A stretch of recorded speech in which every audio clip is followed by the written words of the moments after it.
Hey guys, it's me Zain, and today we're gonna talk about succulents, especially how to rebloom your succulent. Why do we want to rebloom succulents? Well, that's a good question, because succulents are in a lot of cases kept for their foliage. Can I say foliage? It's so weird. When I say foliage, I think of big trees and shit like that, and not succulents, you know? So there are a few aspects of reblooming succulents, but there is the most important rule. Actually, it's pretty logical. Provide your succulent the best care you could provide and they will be blooming for you. So why do we want to rebloom succulents? Because they are like double flowers in case of echeverias. For example, if an echeveria is blooming or these rosette type succulents are blooming like echeverias, some psylliums or graptopelums, it's like a double flower because they look like flowers already and they bloom, so that's a double flower. It's a flower reception, it's great. Okay, at first I'm gonna talk about the not very important aspects, and the most important aspects comes at last. So the first thing that I'm gonna talk about, keep your succulents pest free. That's pretty logical. Keep your succulents pest free because if you have pest on your succulent, that means that the pests feed on the plant because they have some benefits on feeding the plant. That's how they live actually, and by that the pests actually take away the energy which is stored for blooming and growing. They take away that energy to feed themselves and to reproduce and things like that. So you really don't want that energy to be taken from the plant because they need it for blooming. So always check your succulents if they have any pests on the leaves, between the leaves, on the stems. It just depends how your succulent looks like because they are pretty diverse. So always check your succulent, check them regularly for pests if they have any pest. If you see the first sign of any pest on your succulent, just got a spray bottle and spray the shit out of the succulent. Okay, there are some succulents which can be removed manually. There are some, not succulents, pests. There are some pests which can be removed only with bug killer sprays. Some can be removed with DIY sprays and things like that. So always check your succulents if they have pests. If they have pests, remove them in the right moment. You notice there are some pests growing, pests eating your succulents away, because that's just not good. It's not good for the overall health state of your succulent and for blooming as well, because blooming depends on the health state. If your succulent is not healthy, it won't bloom. Maybe. There are some cases when they can bloom if they are not healthy, but that's not it. So keep your succulents as pest free as you could. Okay, the next very important thing is the sunshine. Succulents are known for needing a lot and tremendous and copious amounts of sunshine. They just need it. That's how they live. This is what they are used to. So keep your succulents on a place where they are well lit. It's very bright, on a very bright place. Some will need more sun, some will need less sun, but the main idea is to give your succulents the most sunshine you can give them, and they can actually withstand, because there is an amount of sunshine which they don't need, because succulents can burn also. They are not the ultimate sun plants which can tolerate like 100,000 degrees Celsius. For example, there is the Christmas cactus and the, how is it called? The other one, which is blooming in the spring, but it's named after the holiday with the bunny and the eggs. How is it called? Easter! Easter cactus. That's a weird name. Anyways, these type of cacti like not that much sun. They are called something like Schumburgia, but they are not called the Schumburgia, it's just I cannot remember their name, but those are those type of cacti which don't need that much sun. They need a bit more shade, and they will do their best in a bit more shade, because if you give them more light, they won't do that good and won't bloom that much. They might produce less flowers or something like that. But keep in your mind that mostly succulents need a lot of sun. If you have a succulent, just do a research for them on the internet and you will find out if they need a lot of sun or not.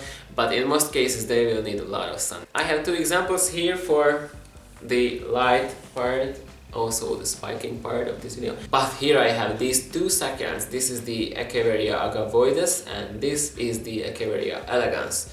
Now, what is the difference between them? This has this bluish tone to the leaves and this is pure green.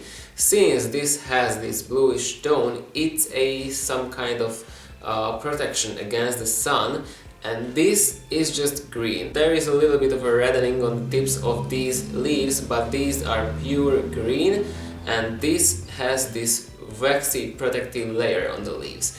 So here comes the difference.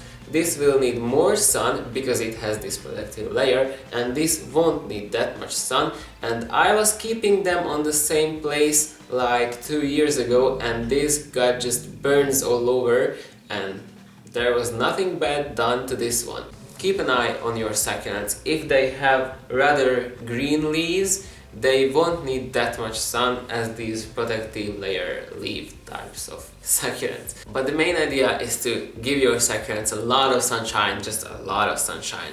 If you are growing your succulents inside, keep them on the windowsill in a south-facing window and they will thank to you. So if your succulents won't get that much sunshine as they would need, they will get etiolated. I really hope I pronounced that word correctly, because that word is just hell. That means they will become leggy, because succulents have this compact growth pattern.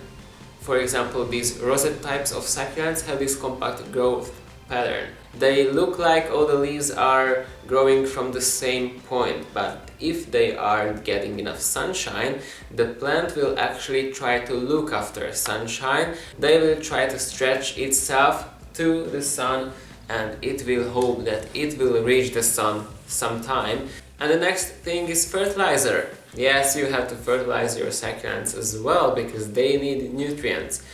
And you might say that, oh, my succulents are blooming without fertilizer and they are blooming very nicely and they have beautiful blooms anyways without using any fertilizer. And yes, that's correct, they can bloom without fertilizer because they have stored nutrients, they have nutrients in the soil as well, so they will get a little amount of nutrients for blooming and they can bloom. But after a time they will run out of these nutrients.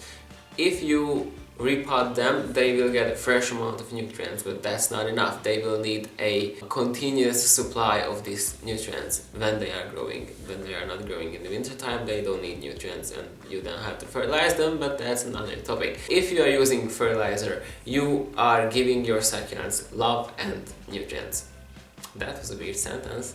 And the last thing, and I think this is the most important aspect of reblooming succulents, the winter rest period. And this winter rest will indicate your succulents the seasonal changes, which will tell them, oh, it's springtime, it's time to bloom, so I will bloom.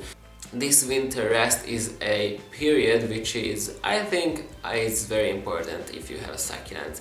You will have to provide colder temperatures. If colder temperatures are provided, you will have to stay above 5 degrees Celsius. Is really important, otherwise your succulents will die. There are some other types of succulents which doesn't need that much cold. For example, there are some succulents which are rather down to 10 degrees Celsius, and there are, for example, the ripsalis, the jungle cacti, or how is it called? Those type of cacti, they don't need that much of a drop in the temperatures. They will actually need more water as well. That's a whole another group of succulents. They are crazy, but I love them. If you have the option, keep your succulents on a colder place. If the temperatures are colder, that means that your plants won't grow that fast. So you can actually keep them on a little bit shadier place because they won't grow that much. So the etiolation won't happen. So as we go lower and lower in the temperatures, more and more shade is what you can provide. It won't harm them if you have lower temperatures. So after all these factors were met and your succulent is healthy and there was winter rest and everything, and they know that they have to bloom, these tiny flower spikes will actually emerge from your succulent. For example, if you have a rosette type succulent, they will have these flower stalks appearing somewhere in the center, and as they grow they will elongate and the buds will be formed on the end of these flower spikes, flower stalks. And this year I have 3 flower spikes on this Echeveria agavoides, and I cannot wait for them to actually bloom. I just love this succulent, I love it so much. And also there is one thing, if your succulent is not old enough, it won't bloom. Your succulents have to actually mature first and be flower size to bloom. If your succulent is very young or there was some stress and it's still recovering, it might skip blooming. Here I have this Echeveria elegans, and you can see that this is a bigger rosette, and there is the flower stalk. There is this flower stalk emerging, and here I have this other big rosette, and there is a flower stalk somewhere there, but there are some of these pops, these tinier rosettes. They are not matured yet, so they won't bloom this season. A certain amounts of year have to pass for the succulents to actually be capable of blooming. So this is what you have to provide for your succulents to bloom. To sum it up again, you will need your succulents clean and pest free. Also, you will need a lot of sunshine for your succulents, because sunshine is needed for their growth and for their blooming. Also, you have to fertilize your succulents if you want bigger blooms, longer blooming periods and things like that. And don't forget about the winter rest, because that's the seasonal change their need for blooming. And also your succulent has to be flowering size, which is capable of blooming.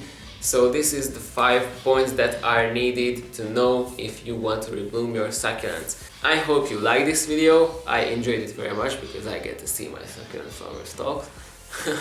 If you like this video, please hit the like button, leave a comment. If you have any questions, I will answer to them. Subscribe to this channel, subscribe to my other channel, and see you next time. Bye guys. Oh, I'm so unproductive today. I was watching the weather forecast and they said it's gonna be a very warm, springish day. Oh, and this is what we get. Clouds and